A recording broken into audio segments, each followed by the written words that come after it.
السلام علیکم، میں ہوں فیاض محسن اور آپ دیکھ رہے ہیں ہدف ٹی وی۔ ڈالفن فورس کی فائرنگ سے لڑکی کی ہلاکت، لیکن مقابلہ کرنے والے ڈاکو دراصل کون تھے؟ ایسا انکشاف کہ ہر آنکھ نم ہو جائے۔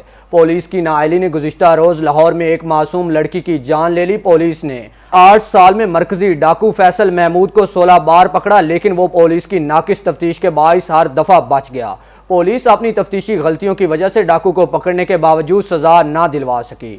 ڈالفن اور ڈاکوؤں کی فائرنگ میں لڑکی کی ہلاکت پر اہل خانہ پر قیامت برپا ہوگی۔ وحدت روڈ پولیس مقابلے میں نشانہ بننے والی لڑکی 22 سالہ فاطمہ کی میت گھر پہنچنے پر کہرام مچ گیا۔ والدہ اور والد سمیت بھائی میت کو دیکھ کر بے ہوش ہو گئے۔ رقت امیز مناظر وہاں موجود ہر شخص کو افسردہ کر دیا۔ فاطمہ کی تدفین کے وقت کوئی بھی حکومتی عہدیدار موجود نہیں تھا۔ دوسری جانب پولیس کی ناقص کارکردگی کا پول کھل کر سامنے آ گیا۔ گرفتار ڈاکوؤں کا سرغنہ 8 سال سے کرمنل جسٹس سسٹم کا مذاق اڑا کر جرم کرتا رہا۔